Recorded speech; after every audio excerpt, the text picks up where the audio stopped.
सांब भगवान श्री कृष्ण का पुत्र और जामवंती के गर्भ से उन्होंने जन्म लिया।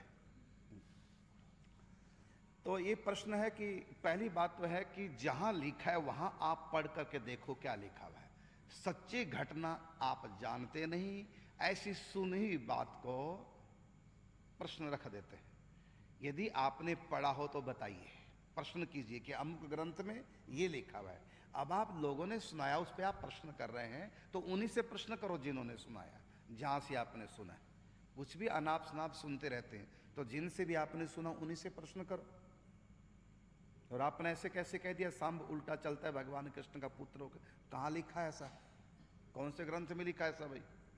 हाँ, एक घटना आती है और उसमें सांब का भी क्या दोष है।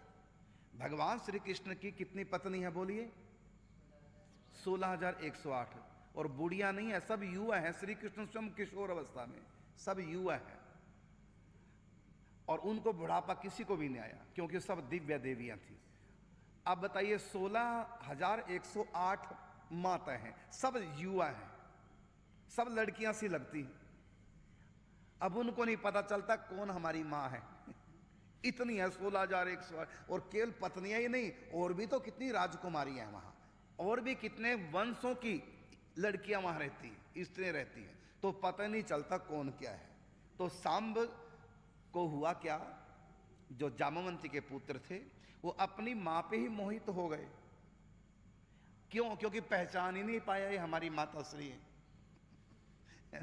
और मंगल चिन्हों से पता चल जाता है। अब वो सरोवर में स्नान करके निकली, अब वो जाएगी वहां अपने श्रृंगार कक्ष में, तब श्रृंगार धारण करेगी। फिर श्रृंगार से पता चलेगा कि ये विवाहिता है, ये कंवारी है।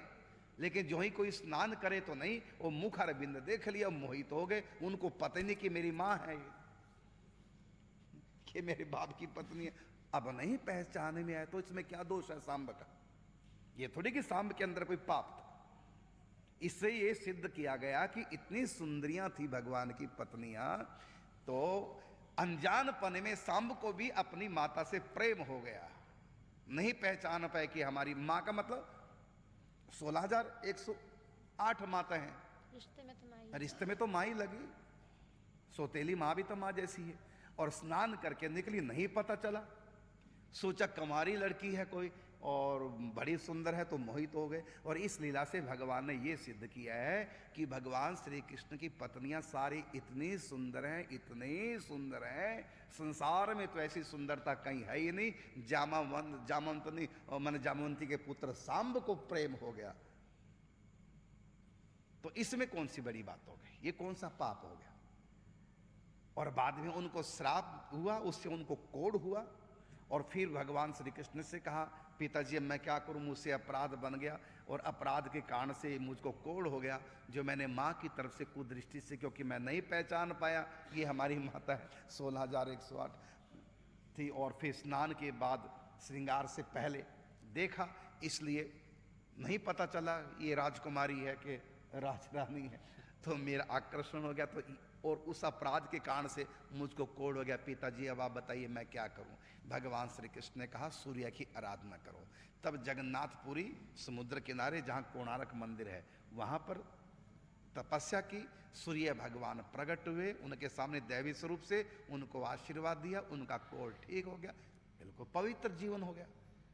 अब ऐसा आप लिख रहे हैं, ऐसा और भी एक दो वक्ता ने ऐसा कुछ गलत कहा था और सारे लोगों ने मिलकर उनकी क्लास लगा दी। अब नाम लेने की आवश्यकता नहीं है। बाकी ऐसा नहीं, पढ़िए पहले। आप किसी की सुनी हुई बात पर प्रश्न मत कीजिए। यदि किसी की सुनी हुई बात पर आपको प्रश्न है तो उन्हीं से कीजिए जो कह रहे हैं। मैंने कभी नहीं ऐसा कहा सांब गलत है। और ये सब देवी देवता हैं, साधारण नहीं है। जो भगवान श्री कृष्ण के यहाँ अंश रूप से, पुत्र रूप से प्रकट हुए हैं, ये कोई साधारण बालक रहे होंगे क्या? हाँ, कभी कभी शिक्षा देने के लिए भगवान करते हैं। जैसे उदाहरण के रूप में भगवान अंतिम शिक्षा दे रहे हैं अपने जीवन चरित्र से, अपने पारिवारिक जीवन चरित्र से। अंतिम शिक्षा ये दी है कि जो भी नशा करेगा उसका नाश होगा। अब भगवान को नाश कराना सब यदुवंशियों, क्योंकि ये सारे देवता हैं, तो शरीर छोड़ करके अपने अपने लोक में जाएंगे, स्वर्ग में। अब इनका शरीर कैसे छूटे, क्योंकि इनको दुनिया को और तो कोई व्यक्ति हरा नहीं सकता, क्योंकि मेरे अंश से सब प्रकट हुए और देवता हैं, तो इनको आपस में लड़वाते हैं। तो अंतिम शिक्षा भी दुनिया को मिल जाएगी कि जो नशा करेगा, चाहे वो भगवान के घर का व्यक्ति भी क्यों ना हो, उसका नाश हो जाएगा। तो ये शिक्षा भी देनी थी और उनका सबका नाश भी करना था। इसलिए भगवान की योग माया ने प्रेरणा देकर के उनको नशे में द्युत किया है।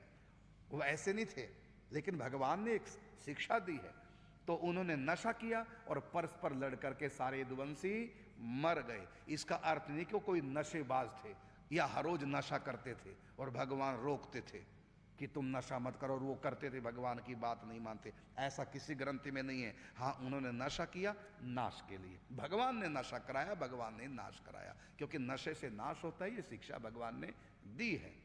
तो क्योंकि उनको मरवाना था भगवान को, तो आपस में लड़के मारेंगे, क्योंकि दूसरा व्यक्ति इनको मार ही नहीं सकता, क्योंकि ये स्वर्ग से देवता आए हैं मेरी लीलाओं में सहयोग करने के लिए। अब ये परस्पर कट के मारे, तो अंत में एक लीला बढ़िया है, जिस दुनिया को शिक्षा मिले, जो नशा करेगा उसका नाश होगा। तो उनका नाश करने के लिए भगवान ने नशा करा दिया। और फिर गंधारी का श्राप भी पूरा होना था कि आपस में लड़के मर जाएंगे, तो आपस में लड़के मर ही नहीं सकते, क्योंकि सब परम पवित्र हैं, तो कैसे फिर आपस में लड़े। तो भगवान ने नशा करा दिया, लेकिन भगवान ने ऐसा नहीं कहा कि तुम पियो, कहा ना कि काल दंड लिए काहू ना मारा।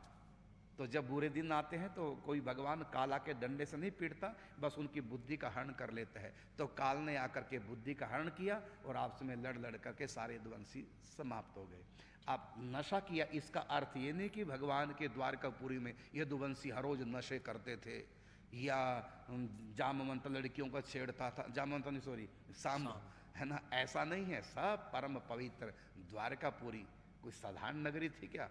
और द्वारकापुरी वासी जो कोई साधारण थे, भगवान के अंश से सब प्रकट हुए थे। इसलिए इनके प्रति गलत भाव कभी नहीं करना चाहिए। हाँ, एक दो प्रवक्ता ने ऐसा कहा और उनकी लोगों ने क्लास भी लगा दी। बाकी शास्त्र में जो लिखा है उसका अर्थ जो है ये नहीं निकलता जो अर्थ लगा दिया गया था।